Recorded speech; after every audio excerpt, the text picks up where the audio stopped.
Hello amigos, my name is Vanessa Vasquez. I am your Lima City guide, and today's video is about a beautiful tour I did today, Saturday, to downtown Lima on heygo.com.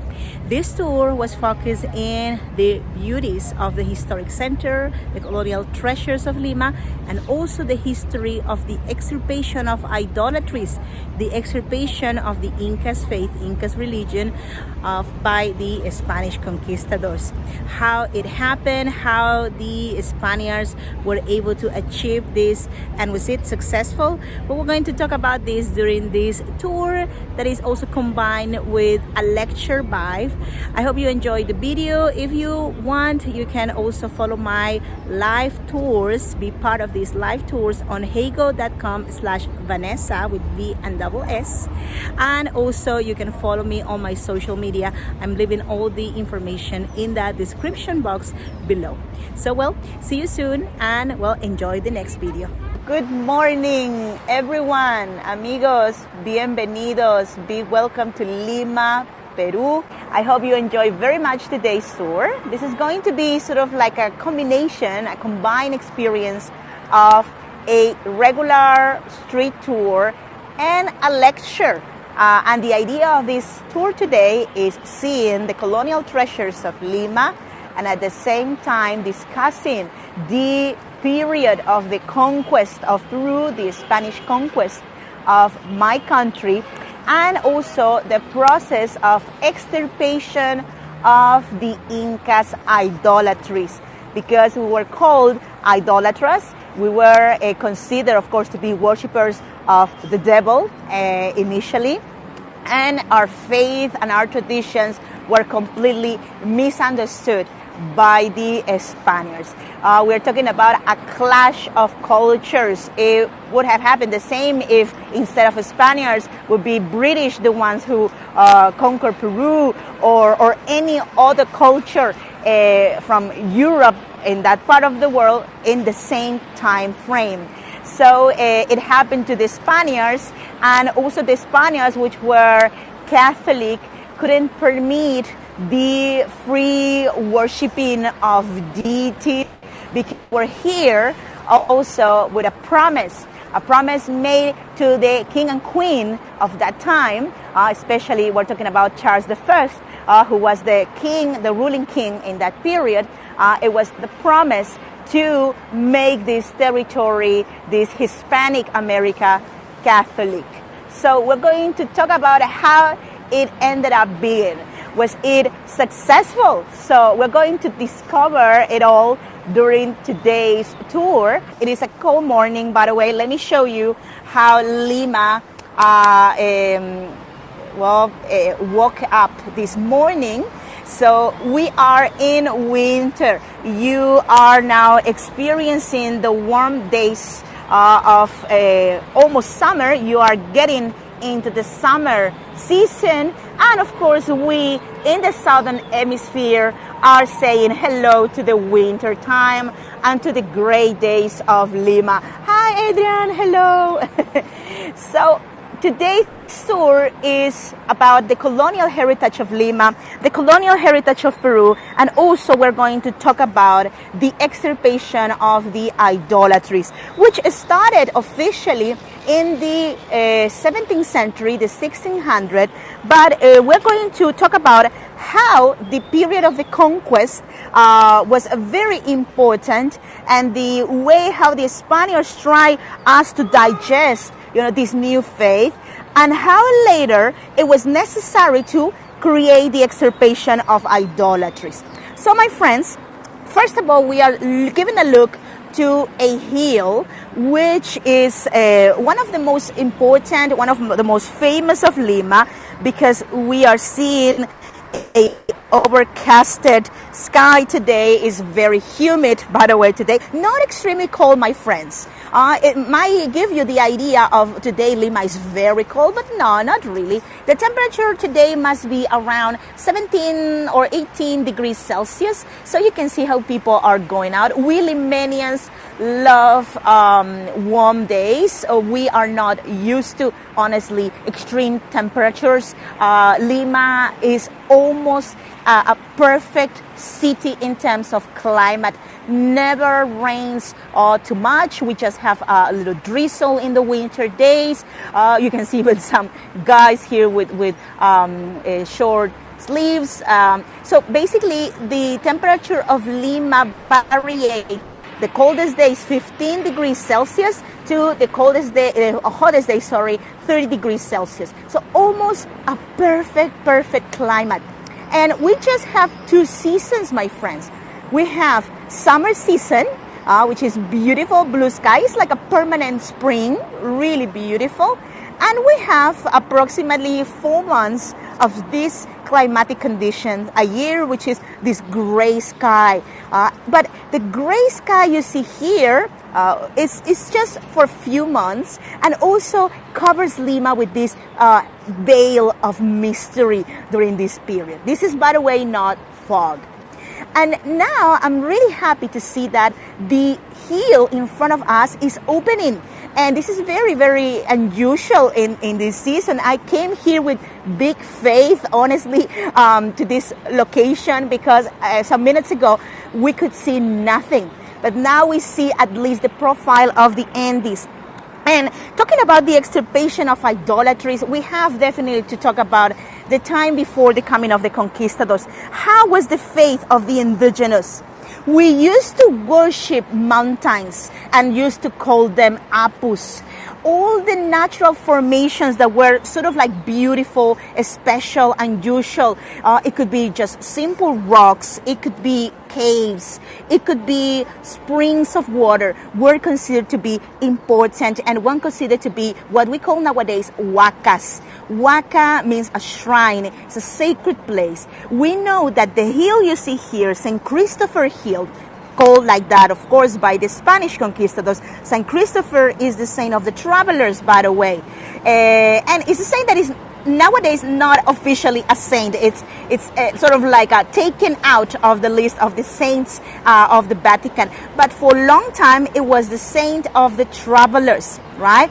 And there is a legend that says that thanks to St. Christopher, the Spaniards were able to stay in Lima because during their early arrival to the city, Lima was not completely pacified. The country was not pacified.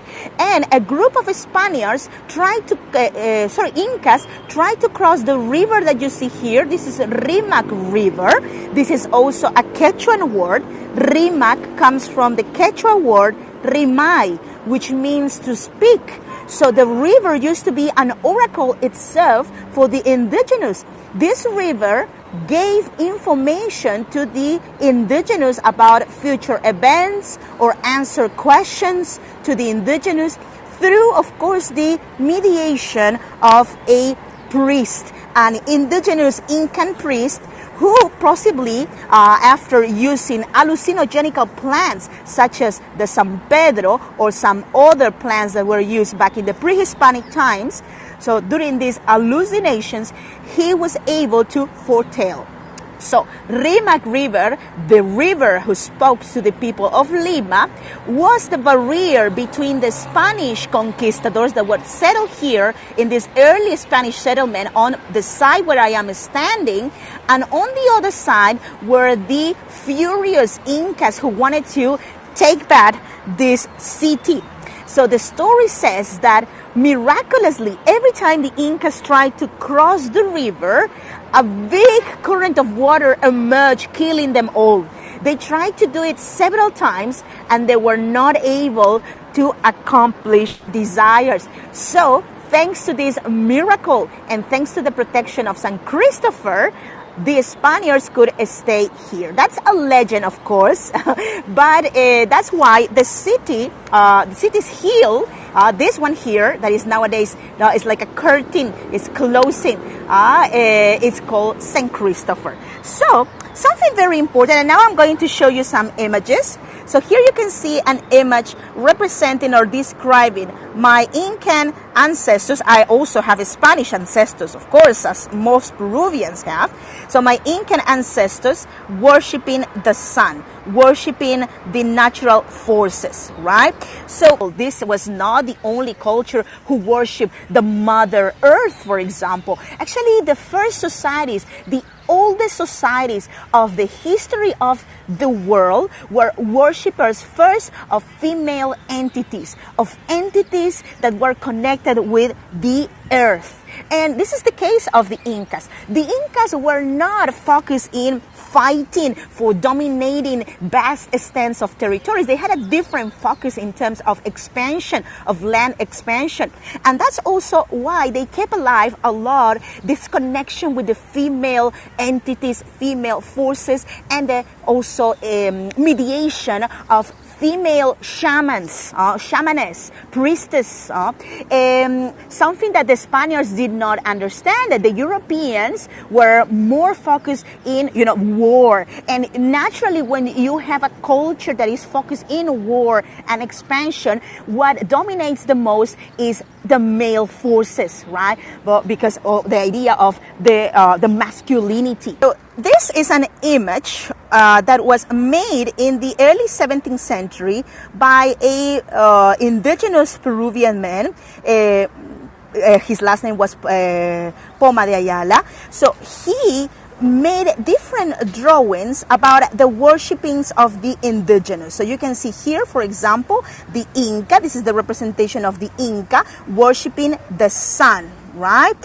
How the Incas were considered, the Inca kings were considered in those times, in the pre-Hispanic times. They were considered like demigods. They were taken in litters. There's a story that says that Atahualpa, for example, the time he met Pizarro in Cajamarca, when he was finally captured by Francisco Pizarro, he was taken to this meeting in a huge litter made of gold and carried by 80 men, right? Pizarro was accompanied with 180 soldiers. There were about 30,000 people going with the Inca. And the Inca would have never any idea that the Spaniards would finally take him. But at the end, he was kidnapped. So that's the story of the meeting between Pizarro and Atahualpa. And in the same way, we know that the Incas used to carry also the mummies of their dead in different ceremonies, which were very important and were connected with the cult to the dead. Many people know about, for example, the famous movie Coco, right? A movie that Disney produced about the cult to the dead in Mexico. Let me tell you something, my friends. In Peru, we also were worshippers of the dead. November was the month of the dead. And that was the month when our ancestors were taken out of their tombs and taken in processions. So, and also a little recreation of how probably these dead kings look when they were naturally mummified, of course, and sort of like taken out in processions, but also there was a cult to them in their temples, in their palaces, right? So, going back to the idea of the Incas being not just kings, I wanted to tell you something about the importance of our Inca leaders in the pre-Hispanic times. First of all, the Incas, we're talking about in particular of the Inca ruler, right? We're talking about the king. Well, of course, there is a generalized idea about the Incas being all the people. But the rest of the common people were called Runasinis. And also the language that we spoke in the Inca times was called Runasimi, right? The language of the commons. So not Quechua. That was not the way how we used to call our Incan language. It was called instead Runasimi.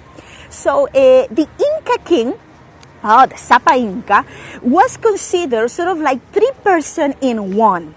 It was considered a king, a ruler. He was considered sort of like the Pope, because a pope is the head of the church. So he was the head of the religion, the head of the faith, the head of the Incan church. And also, he was considered to be the son of the son of the most important god of the Incas, something like a Jesus Christ, right? A son made flesh, right, of God. So we were seeing, actually, if we had the Inca in front of us, not just one king, we were seeing 3 persons in one.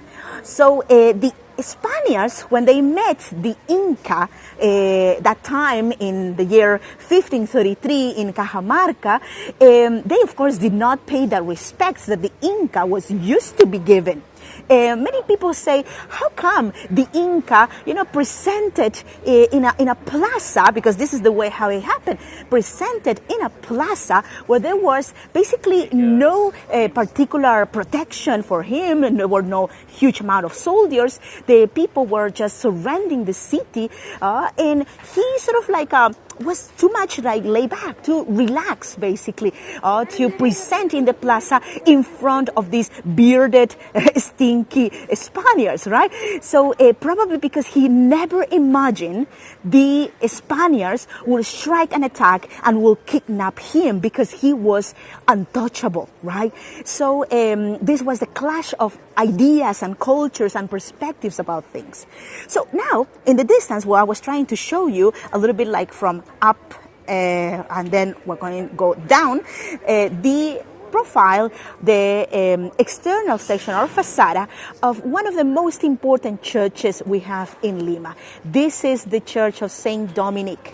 The Church of Saint Dominic, Santo Domingo Church, which also is attached to its monastery. We have a monastery that still is active, and part of the monastery even is nowadays used in purpose to benefit economically the order. So it means that the order rents spaces that look out directly to the street to different vendors, so in that way they can make some profit.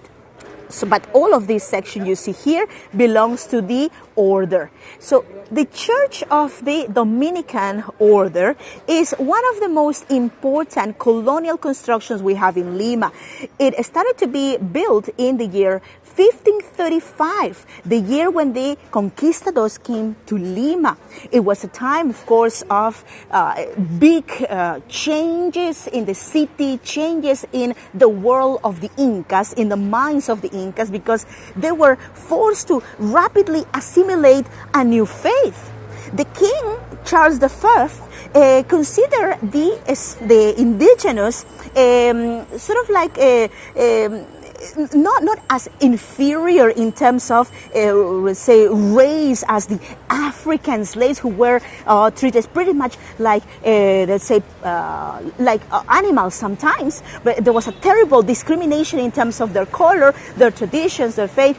The indigenous people were considered to be sort of like in between. They were the mentally minor brothers of the Spaniards. But they were subjects of the crown of Spain at the end. So the subjects of the Spaniards, these indigenous people, were forced to be also believers of the faith of the Spaniards. Right? So they could not practice their own faith, they could not practice their religion. So it was necessary that the crown of Spain invest a lot of money also in educating also these indigenous through the religious orders that were coming to these territories. So from one corner, I'm going to show you the highlights of this church. The highlight of the church you see here, let me show you, is the towel, the bell towel. I'm seeing here a question. Did they worship their own religion secretly? Laura, what a beautiful question. Thanks for that. And also, in some more minutes, I'm going to go deeper to answer that question. But of course, the obvious answer is yes, my dear. Because the Incas, they sort of like digested the new faith that was forced into them by the Spaniards, because they were afraid of not worshiping, of course, the new gods. But of course, there was a group that accepted the faith in the heart, like from the bottom of the heart, but it was not a big number. And I will tell you in a moment why I justify this answer, right? So the building you see here was made in a period of the history of Lima where we have a very strong French influence. The French influence came in different styles in Peru. For example, this is the Rococo style. By the way, I'm very surprised of the outfits of these gentlemen here, which are all dressed up in a really interesting traditional, let's say, folkloric outfits. And I think they are musicians. They are all musicians. So they are having some little trouble to get inside the main square because the main square, as you can see, is closed in this moment. The reason of the closing of the access, which has to be done some verification also previously to get in, is because we are having constant protests around the downtown of Lima. That's why we have policemen protecting the entrance into the main square. But no worries, at the end of this visit, we are going to give a look to it. So well, this style in the bell tower is what we call Rococo. Rococo style became the fashion trend in Lima in the 18th century and is connected also with a very famous Peruvian, let's say, or Spanish at the end personality, but Peruvian viceroy. The name of this man is Manuel Amat y Junyent, one of the most remembered viceroys of our history because of his romance with a Creole woman that he called or nicknamed Perricholi. So the Manuela Villegas, which is the name of this lady, was the local lover of this man. And thanks to this love also, he not only stayed for a long period of time here in Lima, also he made beautiful constructions in honor of that woman. One day I'm going also to be focusing in romances of Lima, famous romances of Lima. And of course, we are going to talk about this particular character. Also, another interesting detail is the fact that the churches competed for the height. It was important that the churches settle, let's say, their ground. They settle on the fact that they were greater than others, and the bell towers were necessary and just to show their power, right? So this tower is 46 meters tall, so it's quite big, and for colonial standards, it was sort of like a skyscraper, right? It's amazing that it has resisted so many earthquakes. Lima historically had lots of different earthquakes. Some of them were devastating, and some of them also destroyed completely the city of Lima.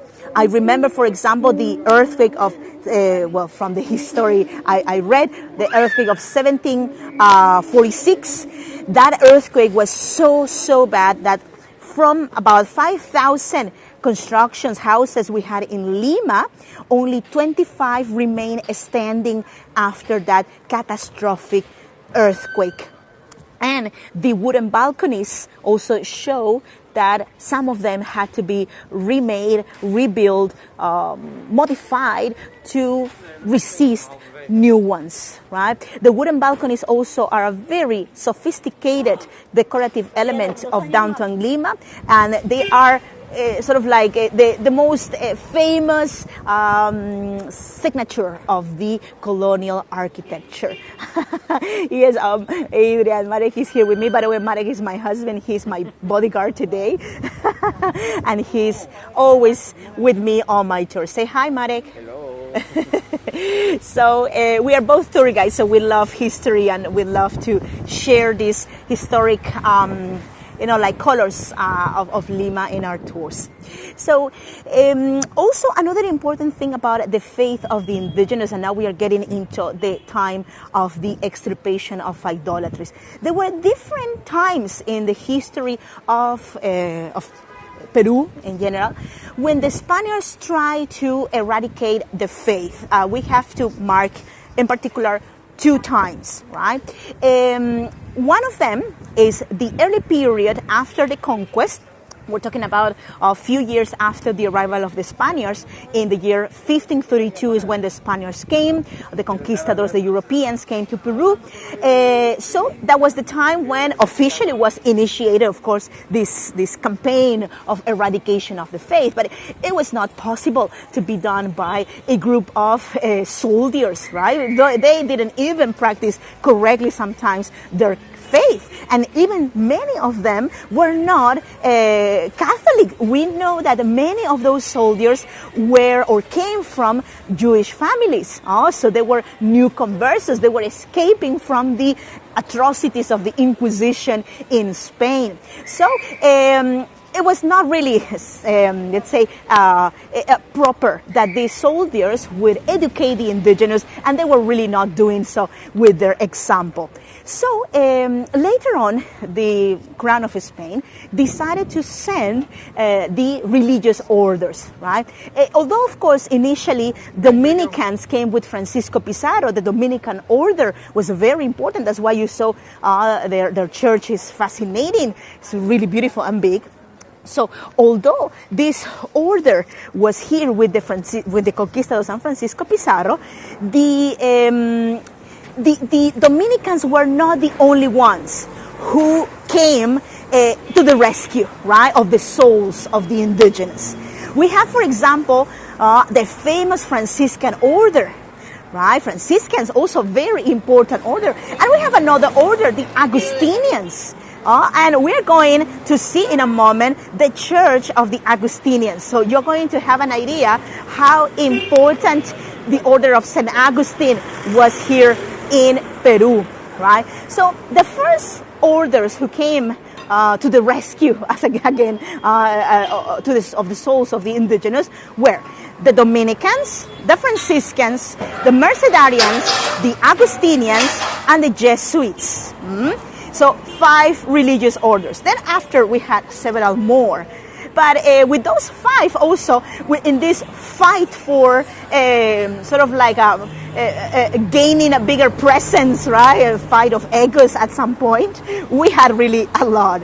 And they were creating amazing churches to, in a way, also compete between themselves, but also to compete with the beliefs of the indigenous that were still, initially rooted in them.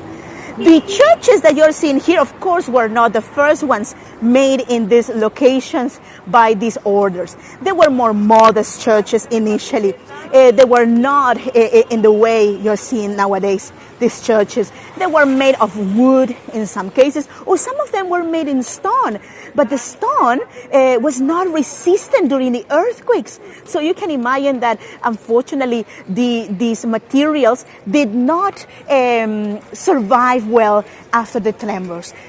Eventually, the Spaniards realized, and the architects, especially the European architects, realized that the mud bricks, the quincha, also another material that was used in the pre-Hispanic times, was even better because it was more flexible and easier also to mold and to transport than the stone. So that's why they use it.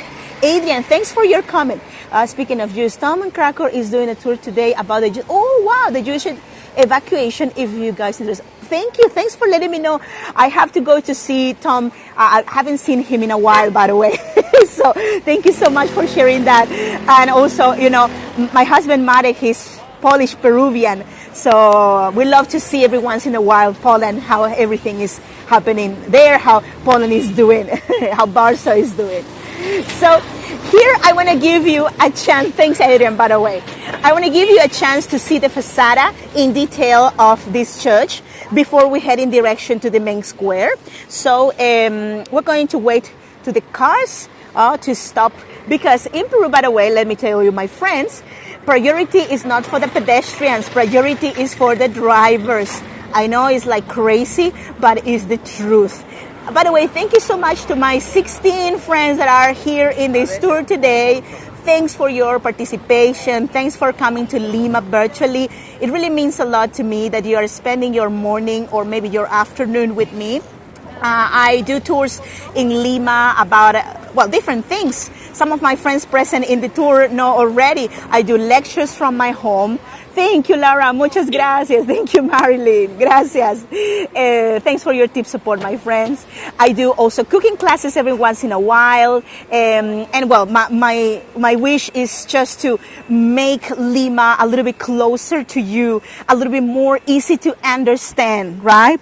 So look at this amazing fasada, my friends. Gracias, Adrian. Yes, Marilyn, indeed. Don't you think? I wanted to show you the fasada because in it also we can see the big efforts that the church put in making these elements that were connected with the faith of the people that will impress the people. And we can even see the year when the fasada was finished. I don't know if you are able to see it. It's the year 1720. Can you see, my friends? Or do I need to use the zoom? Let me try to zoom if it's possible. Okay, can you see it here? Yes, 1720, right? So look at the elements and St. Augustine, and he's always represented with the heart in his hand, right? So we have here a fasada that shows also the beauty of the Limenian Baroque. This is almost the end of the Baroque period and the beginning of the Rococo for this church. The church, of course, was established initially like before this period, before the 18th century. The Augustinians came in the 16th century, but as all, they evolved. And with more money they had, they were able to invest more in the looks of this church. Also, something that reminds me like this location and the surroundings of this site is the fastest processions that took place in Lima, because processions were sort of like the every week, let's say, fun for the Limenians. Let me see. I'm seeing some comments here. I don't want to forget to answer your comments. So, for example, gracias, Adrian. Thank you. Did the snake is an indigenous symbol? Marilyn, most likely, yes, of course. When we see, for example, the saints that are stepping on snakes, that means also the intention of stepping on the indigenous faith. The pre-Hispanic people, and now I want to share with you some images as well, now that we are in a nice quiet zone. The indigenous believed in, first of all, the world being divided in three parts, right? One was the upper world, the world of the condor, the world of the sun, the moon, the lightning, right? The mountains, the upper world. The world where we are in this moment, represented by the puma, our world. And the underground world was the world of the dead, right? The world of the snake as well, right? When the Spaniards came, they created these very important fasting ceremonies to compete sort of like with the indigenous traditions, indigenous faith and ceremonies. So look at, for example, this is a painting from the 17th century of a beautiful procession in which we can see that all the saints from this building, this is a church, it's the Cathedral of Cusco, are being taken out in procession, and they are sort of like replacing the mummies, right? Let me also again show you the image of the mummies. Do you remember this image that I showed you before, right? So the idea was sort of like competing with those old traditions. So in that way, the indigenous will be more attracted to the faith, the new faith that they were receiving, and little by little also accepting this new faith, right? So here another image of the processions. This one is from the beginnings of the 19th century. So to me, it recalls a lot the processions of the Inca, for example, or the mummies, that were taken in the streets of the city. Limenians, that is the name, people of Lima. Debbie, that is sort of like a adaptation of how we call ourselves. We are Limeños because people from Lima are Limeños or Limeñas, right? And well, I try to make it a little bit more easy to pronounce for you. So Limanians, and yes, of course, like Armenians, for example, right?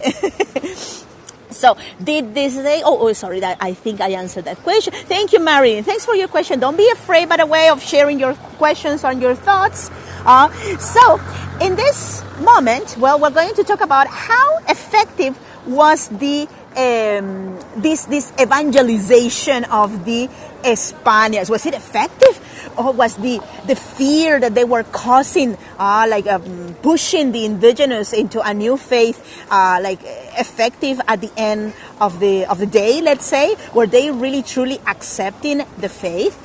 Well, first of all, to control such a vast territory of Peru. We had a lot of people in Peru. It's been estimated that before the coming of the conquistadors, we had about 12 million indigenous in our territory.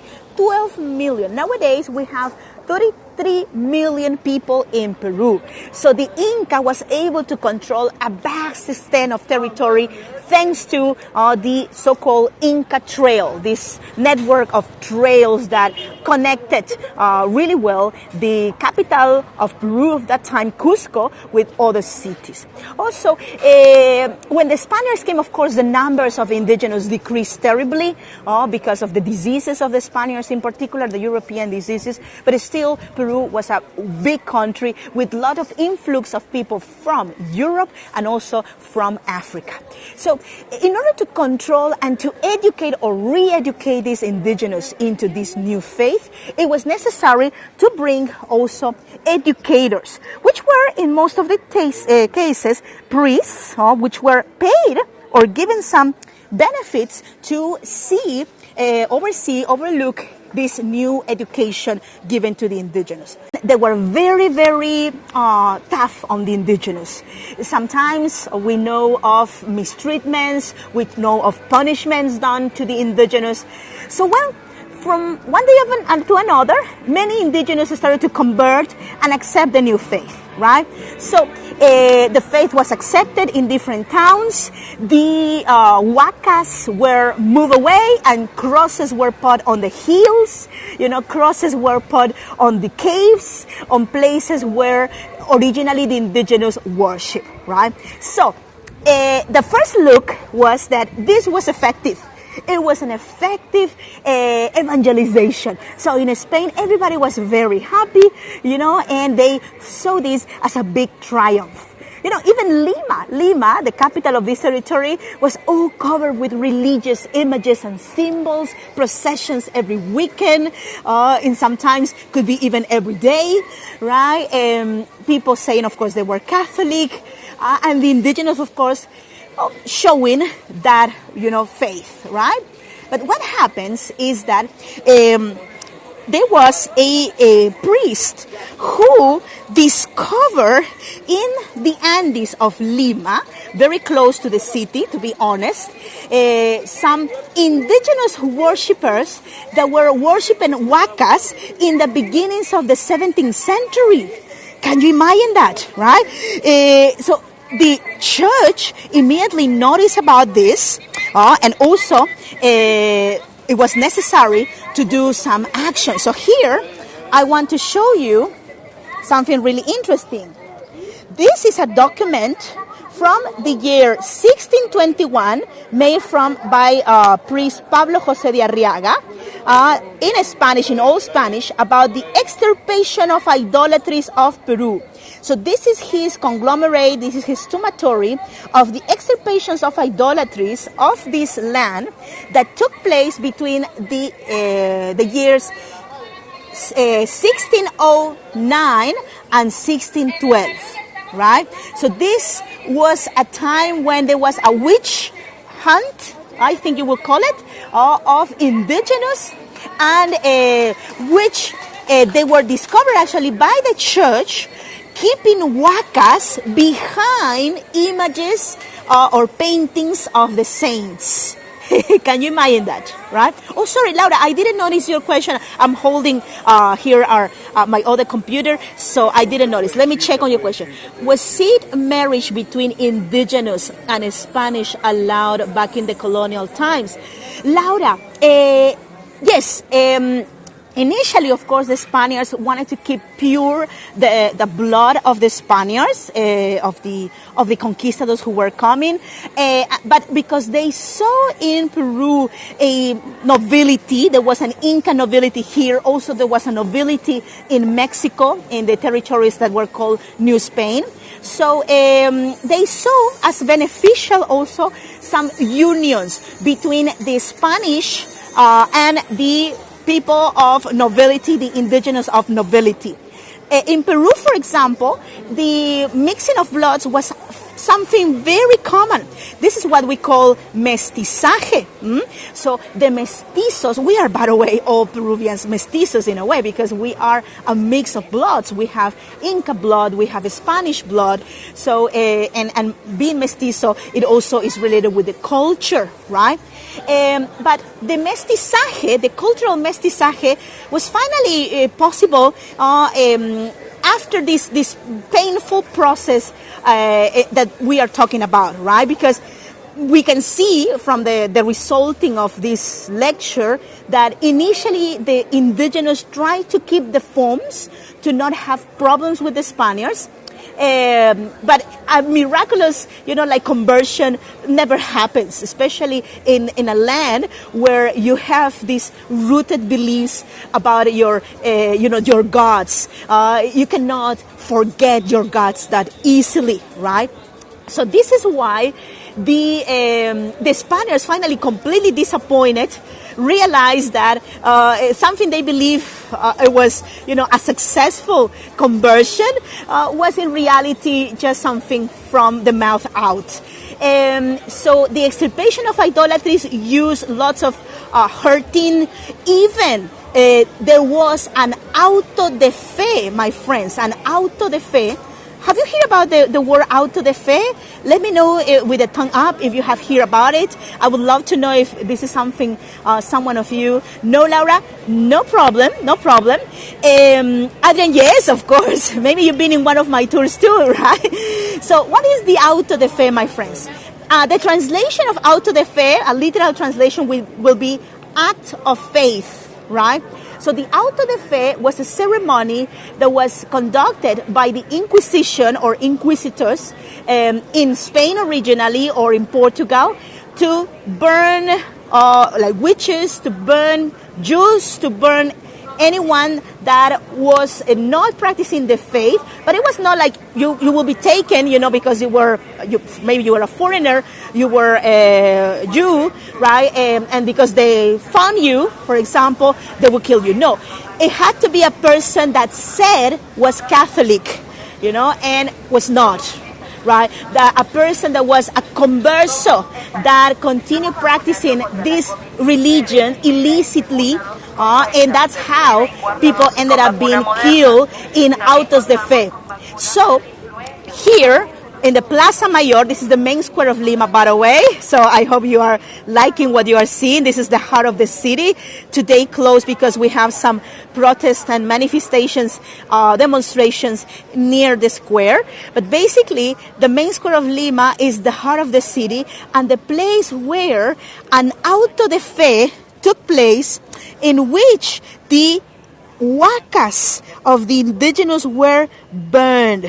Also, we're talking about the year 1612, when a group of huacas from the Andes were taken to Lima, to the main square of the city, after the extirpation of the idolatries of the indigenous, and burned here. And also there was an indigenous that was the priest who was also supporting, this ancient faith, this illegal faith, and was the priest in functions of the Andes of that community. So that person also was not killed, by the way. He was shaved, his hair was all shaved, and was deported to Chile, to the harsh lands of Chile, the cold territory of Chile. Oh, Yana, thank you so much for your support, amiga. Thank you. So the main square of Lima is the heart of the city. What you are seeing here is the house of the president of Peru. We know that thanks to some, let's say, chronicles and some historic documents, that there is a possibility that a pre-Hispanic construction was where nowadays is the house of the president of Peru. There are some historians who mention that there used to be a Incan construction that was sort of like a palace or a residence of an Incan local leader. Nowadays, the house of the president of Peru, it has a style very, very French, sort of like a little Versailles, right? And it was inaugurated in the year 1937. And over here, another important church, this is the Cathedral of Lima. Lima's cathedral, always beautiful, is the third cathedral we have in that location. The first one was built by Francisco Pizarro, the conquistador, the man who introduced the new faith, the new language, the new culture into this land. So he was murdered in Lima, by the way, in the year 1541, a few years after he came to Lima in 1535. So he was only 6 years here, and he was killed by his enemies. His mortal enemies were not the Incas, were other Spanish. He was buried in the cathedral. He is still there in the Cathedral of Lima. And this cathedral is nowadays a museum. So this cathedral was, the one you see here is from the 17th century. So here we have the heart of the city of Lima. So many stories, so many traditions, and so many things to be said about this part of the city.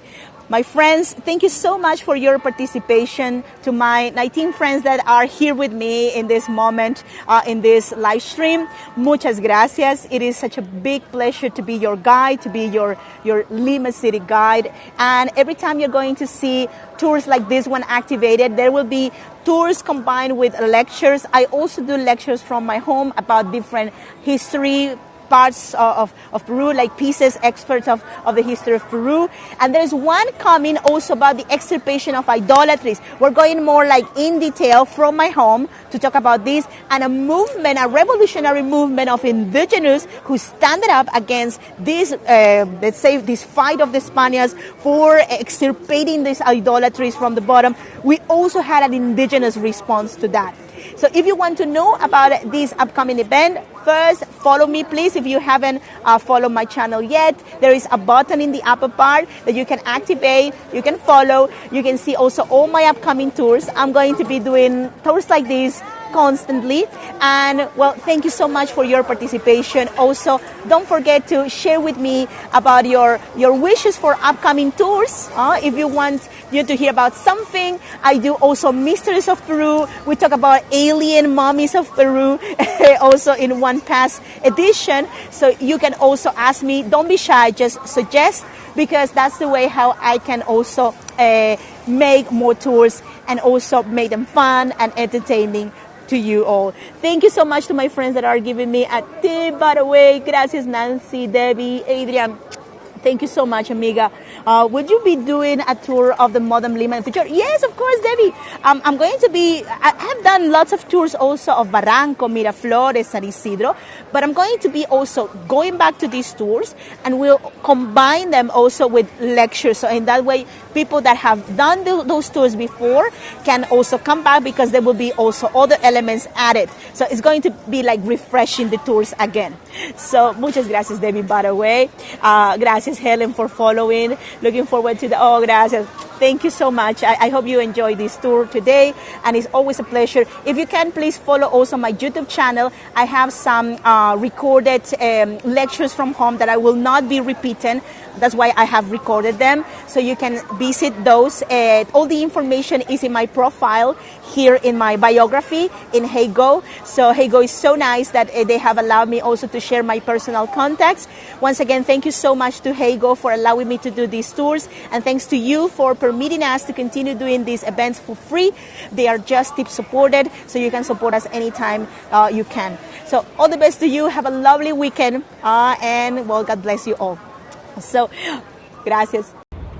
I hope you enjoyed this video. Please subscribe to all my social medias. All the information is appearing here in this section, and also join my live tours on heygo.com.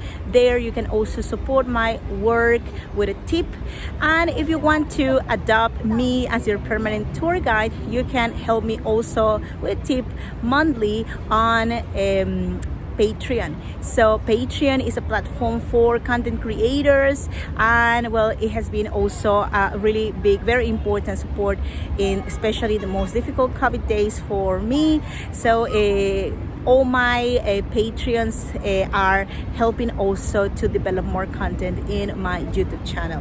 So thanks to you all, to my friends, my supporters, and don't forget to join my upcoming event. It's going to be a lecture, this time from home, about the resistance of the indigenous against, let's say, the extirpation of idolatries from the side of the Spaniards, and the movement called Taki Onkoy, the disease of the dance. So well, if you want to know more about this interesting story, follow my next tour live, or also subscribe to this channel to see it recorded.